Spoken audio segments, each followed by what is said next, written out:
Okay. What's up, everybody? Good morning. Welcome to a Tuesday edition of Morning Scone presented by Brock. Baton Rouge Peak Link. Hudco Roofing, HudcoRoofing.com. Restored Motions, RestoredMotions.com, and ProCharge EV, ProChargeEV.com. All right, thanks for watching, y'all. Appreciate you for being here with us on this Tuesday. Brian Kelly met with reporters on Monday, kind of put the Missouri game to bed and started to preview Auburn. Of note and certainly of greatest consequence is the Jaden Daniels injury update. Brian Kelly said Daniels was in for treatment. It was a rib injury. In for treatment on Sunday. Was in doing his film study at 5:30 in the morning on Monday, and expected him to be a full go for practice today, Tuesday. So that's great news. You certainly understand how, real time in the moment, you take a big shot like that on your exposed rib. Rib cage, that can knock the wind out of you and be really painful. But you get treatment, you put a pad on that thing, and you get ready to roll with Auburn this week.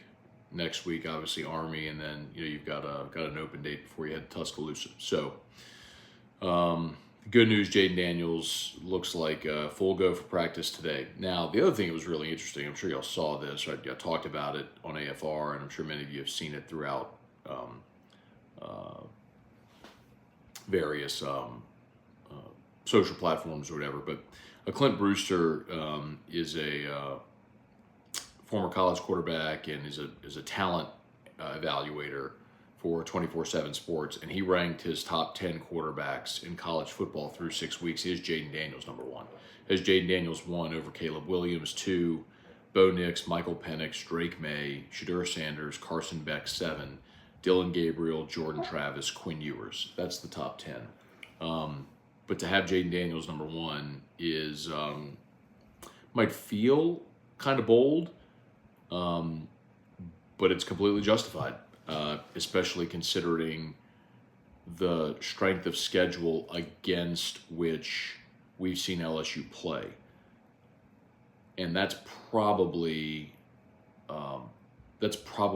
I would say the biggest differentiator. You've got Caleb Williams and Michael Penix and a lot of guys, excuse me, who have put up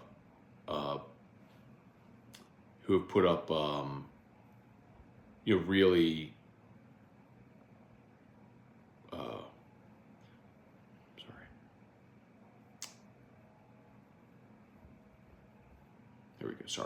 who put up gaudy numbers. Bo Nix, Jaden Daniels, Michael Penix, Caleb Williams. The difference, though, I really think is the strength of schedule that LSU has faced so far. I'm looking for the strength of schedule.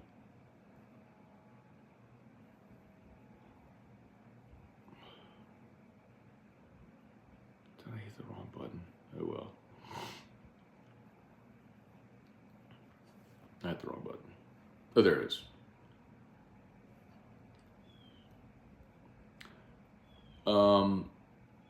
So LSU's strength of record right now. Oh, so here's your strength of schedule.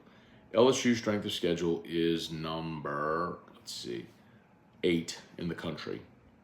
So by comparison, Texas, South Carolina, Alabama, Colorado, Arkansas, Ole Miss, Notre Dame, LSU. So if you look at the rest of let me go look at Washington and USC. USC's strength of schedule 117 as of right now. Michigan 111, Penn State 110. You wonder why these teams are undefeated? Good teams, but you want to know the illustration of the biggest difference. Miami's 107. Ooh, and they took that L. Oregon 106. Bo Nix. No disrespect to Bo Nix, really good players, done really well up there at Oregon, but there's just a giant difference in who they've played to this point. So matters. All right, let's say some good morning, see what y'all got. As always, appreciate you for being here. Truax, what's good, man? Jason Horn, Patrick Cason, good morning. Debbie Jenkins, Jeff McKithen, Lowell Cormier, Jerry DeLucky, what up? Brant Roban, good morning from Outer Banks, North Carolina. Auburn is dead last in SEC overall defense and passing. LSU defense should only improve. LSU 4-5, Auburn 28.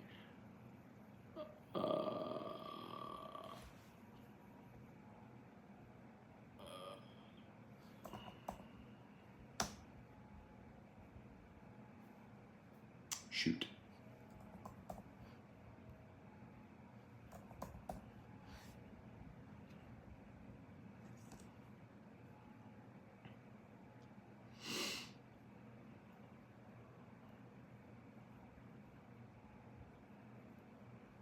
Okay.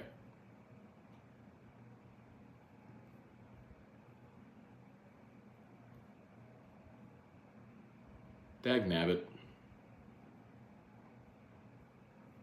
Anyway, I can't find what I'm looking for. Sorry. Anyway, I will keep rolling. Yes, Auburn, not a great team.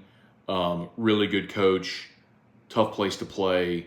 Gave Georgia a real run for its money a couple of weeks ago in a big rivalry game. I'll never look past Auburn. The LSU-Auburn rivalry means a lot. Those two logos get together. You're going to see ramped up intensity. It does matter more. I think you get Auburn's best swing. Auburn's coming off a bye, so they've had a week to get healthy and 2 weeks to get ready for this game. LSU will be playing its 5th consecutive SEC game, coming off of back-to-back road games. It's a sticky spot in the schedule. It's something we've talked about since the summer if you've been following us here on the show. This is one that has always kind of made me a little nervous because I do think Auburn this year will beat someone they have no business beating. They will pull an upset somewhere on the schedule, and I sincerely hope it's not Saturday. LSU's a big favorite. Go out there, take care of your business at home, move on, beat Army, get your open date, be 6-2 going to Bama with everything to play for in Tuscaloosa. Trivia Carter, Mike the Tiger, at least we're not Florida. Let's hope the feed stays up. So far, so good, Mike the Tiger. So far, so good. Brian Wynn, Larry Garner, Wendell Norman, Jason Mobile, good morning. From Memphis, okay, heading back to BR today. All right, Jason, safe travels, man. Let's see, what do the Patriots and a broken pencil have in common? I don't know. I think you would ask that, you would set that up yesterday, and then we froze, and so I don't know. Patriots and a broken pencil. Something about an eraser on the end? I don't know. Brian Wood, how do you like LSU's chances Saturday? Well, they're an 11-point favorite, and I think Auburn, which has not been a very good offensive team this year, kind of plays a little into LSU's advantage. I do worry, though, Peyton Thorne has not really been a running quarterback in his college career. Robbie Ashford has been. My guess is we see both of them. And Hugh Freeze is a really good coach. Now, I think LSU's going to score, and they're going to score a bunch because LSU's going to score a bunch in everybody they play. But do you end up in another game like you did against Arkansas a couple weeks ago, a team that you are physically superior than, but because of your inability to handle their motion, their looks, all their eye candy offensively, do you bite and ultimately give up 500 yards and 40 points? So, I hope what we see is progress from the LSU defense that maybe we started to see this past week against Missouri in the second half. In particular, as Brian Kelly said, with that 4-man front, it allows you to stick Harold Perkins in the nickel Sam role and not have to move him around so much. He kind of has a designed or designated position on the field. I think as we talked about all last week, as a true four down front, I think that is far more advantageous for Mason Smith. Instead of being a space eater, just eating up blocks to free up linebackers to make plays, you're putting him in the gap to go make plays. I hope we saw progress in the second half against Missouri that will continue this week. Taylor Hudson, Tim Gotro, Dalton Barnett, good morning. Playing college football fantasy for the first time this year, stacking Brian Thomas and Jayden has your boy number one in his league. I bet so. Joey Vincent, Jesse Brown driving from Picayune to New Orleans. every day for work, so I get to catch up on AFR. Awesome, Jesse. Glad to have you, man. Safe travels out there, man. Christian Myers, good morning. Noticed 103.7 Lafayette hasn't been playing your show anymore. You know what's up with that. It's not that they've been playing it anymore. It was yesterday. There was just an issue yesterday with it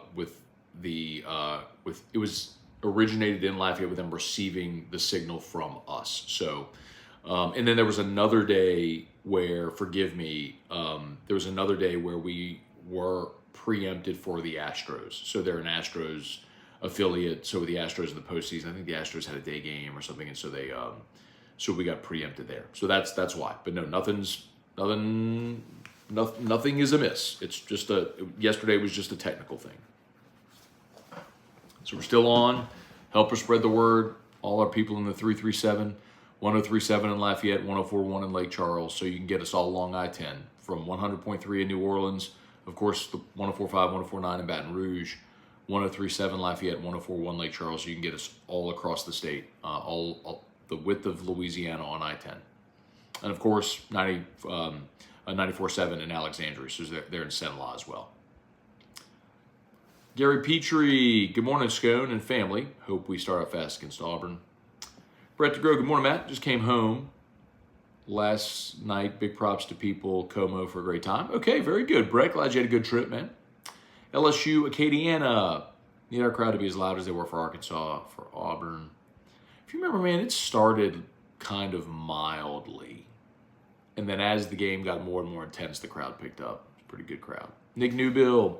Shelby Kelly, how about the Bravos? I didn't watch a pitch, man. I was watching Monday Night Football. Dave Vendur, Reggie Mack, what's going on? Weston Weaver, Eric Wilderrider. Morning, Matt. Do you think the best version of Perkins looks like Fred Warner is used? No, I don't, because Fred Warner is an off-ball linebacker, and I think that's what Harold would like to be, but we saw that in the season opener, and it didn't go well. I mean, I'm sure, I know, I mean, the reason they tried him that off-ball is Harold wanted to do that. He wanted to look like Fred Warner or Devin White, but no, I think, Harold's not an off-ball linebacker, man. I think he's where he's playing, and I don't think he could play jack because he's not big enough. If teams decide if you put Harold Perkins at the jack, then he's a liability against the run. How do you neutralize a great edge rusher like that? You run right at him. So I think what he's shown is he's athletic enough to turn and run. I mean, look at the interception he had. And then he can also, so you'll have him there in that nickel Sam role where he can stretch the field and make a lot of plays in run defense, but if you need him to turn and run, he can do that too. Chance Babin, LSU's morphed into a version of the Saints with Breeze when they had amazing offense and no defense, 2011 era. No, they had a good defense in that era as well. The defense fell apart in 2012, was the Bounty Gate year. And then they came back in 2013 and were solid. If you remember, that was Rob Ryan's first year. And they were really good that year under Rob Ryan's first year. And then in 2014, it started to wilt away. And they were really bad in those back-to-back 7-9 seasons. And then, then in 2017, they had the great draft. Drafted Lattimore and, some offensive guy, Ramchick, Camaro, all those guys. But that's when it started turning around for sure. Show brought in DeMario Davis in free agency. But yeah, 2011, they were great defensively. 9, they won the Super Bowl. 10 was a good team that lost up in Seattle in the Beastquake, but Breeze was injured that he never talked about. 11's defense was really good as well. 12 was the Bounty Gate year where they had the worst defense in the history of the NFL, the Steve Spagnuolo year. Anyway. Cajun Country noticed this morning, when was the last time SEC had one team in the top 10? Last week? I don't know what you mean. Let's see. Sean, if you're asking what year was the last time, I really don't know. But it's interesting that you've got a real glut of Pac-12 teams and a dearth of SEC teams. It is odd to see. But what was Don Juan's like when Burns got the pick six?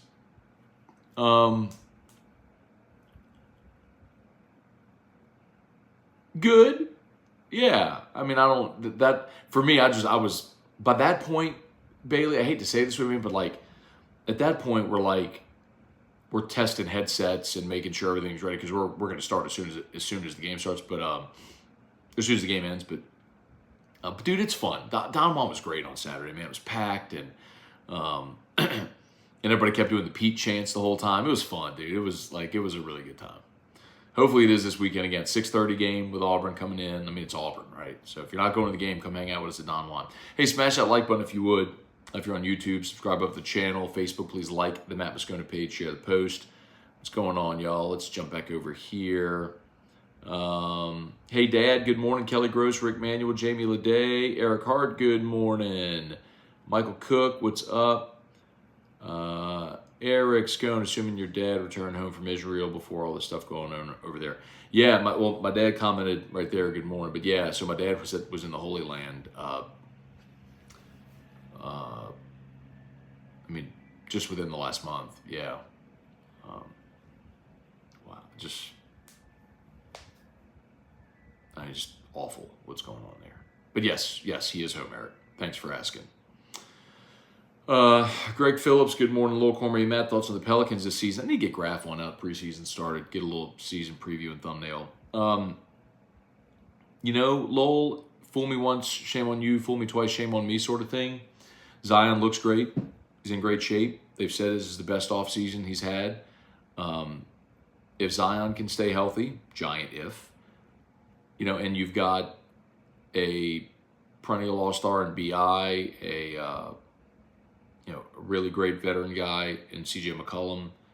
You've got young talent on this team. We all love Jose and Trey. And I mean, they got a great young core, man. I mean, they just got to stay healthy. I mean, look, this team last year, at their best in December, was the number one team in the Western Conference. They had the best record in the Western Conference in December. And then the injuries came. And it fell apart. So I just got to see them stay healthy, and if they are, I think they're a playoff team in the West. I think they're a top 5 seed in the West, probably the 5th seed in the West if they're healthy. Big if. Let's see, Charlie Cavell, good morning. Dwayne Vincent, why are Toviano and Jackson slow to develop into a starting role or more playing time? Is it poor coaching or poor recruiting? Dwayne, I'm going to answer that question. It's a good question. Give me 1 second. I need to go stop Drew's backpack. You'll literally give me just 30 seconds. I'll be right back, and I'll answer that question.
How did I do? 30 seconds or better? Hopefully it was about 30 seconds. Maybe a little more. Okay. So Toviano and Jackson. So Jackson is Kylan Jackson from Zachary. Toviano was here in spring. and they moved him around a ton. He played boundary corner, he played nickel, he played free, he played strong, he played all over the place. And ultimately, they brought in Andre Sam, and they needed a veteran safety, and so they wanted the guy more experienced. I'm a little surprised Toviano has come along more slowly. Coming from, I believe, the Dallas area, really good high school program, thought that he might get on the field. Hasn't. Kylan Jackson's a little more easy to understand. He was injured and really missed all of fall camp. And if you heard Brian Kelly on Monday, he kind of cracked and he said, he was asked about Kylan Jackson. He said, he's tying his shoes, and we've got him to take his gold chain off when he comes out on the field for warm-ups. And it was very reminiscent. He was joking. It was very reminiscent of whenever he was asked about Kayshawn when he first got the job. He's like, "Well, I know his name." You know what I mean? And and he said, "Look, he's a great kid, and we're enjoying him a lot. And there's just things he's got to do to be ready to play." And it was kind of the same thing with Kylan Jackson. He's like, you could tell it's a young guy who needs to mature to do the things that are the expectation within that program. But athletically, he's really gifted.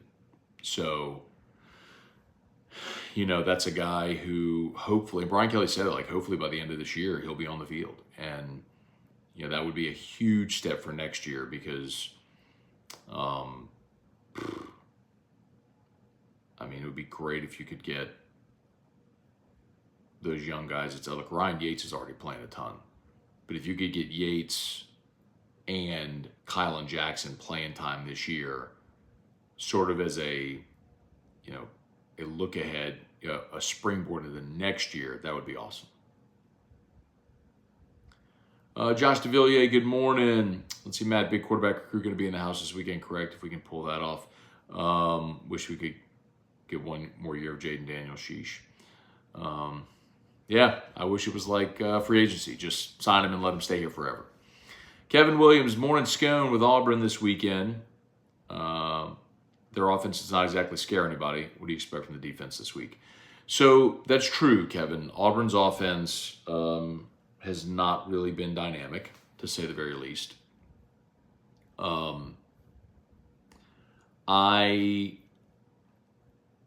do think the world of Jarquez Hunter, because I think Jarquez Hunter is a really good running back. Auburn's offensive line has not been great this year.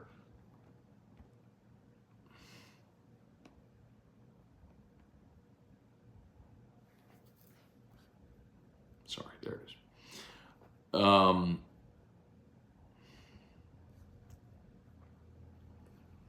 Sorry. Okay. So Auburn right now is 13th in the SEC in total offense. They're at 358 yards a game. However, do you know who's dead last in the SEC in yards per game? Dead last. Arkansas. And how did Arkansas's offense fare against LSU? I mean, I get it.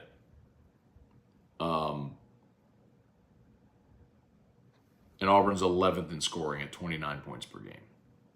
I get it. Auburn's not great. There's not a lot that scares you. But it's hard to ignore what Arkansas was able to do. And that's an Arkansas team that has not really been good. Arkansas just lost to Ole Miss 27-20. That Arkansas team scored. Look at that Arkansas Ole Miss game is a great illustration of the issues LSU has. Arkansas held Ole Miss to 27. Ole Miss held Arkansas to 20. And you allowed 55 to Ole Miss. And 31 to Arkansas. I mean, I just have to see it, man. I just have to see the defense be better.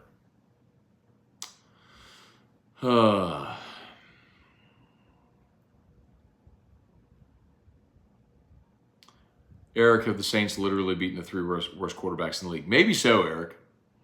You're 3-2. But and look, you lost to Jordan Love. But Eric, remember, man, that was the point I made on AFR earlier this year. It was a clip that went viral. It did 5 million views across all platforms. Was we ran through the best quarterbacks in the NFL. And I was like, Muse, rattle off the best quarterbacks in the NFL. And he's like, Mahomes, yep, Saints don't play him. Rodgers, Saints don't play him. Herbert, Saints don't play him. Burrow, Saints don't play him. You just going all the way down the list. Hurts, Jackson, go down the list. The Saints, the best quarterbacks the Saints play this year. Trevor Lawrence, Matthew Stafford, Jared Goff.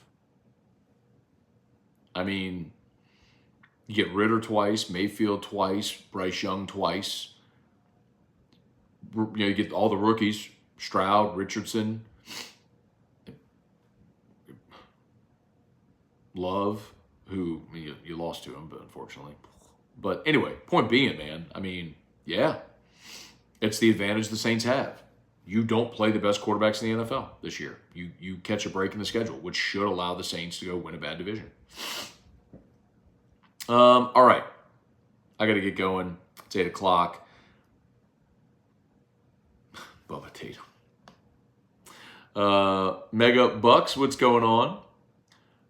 Brad David, why did YouTube freeze yesterday? No idea, man. Got to ask YouTube. The powers that be at YouTube. All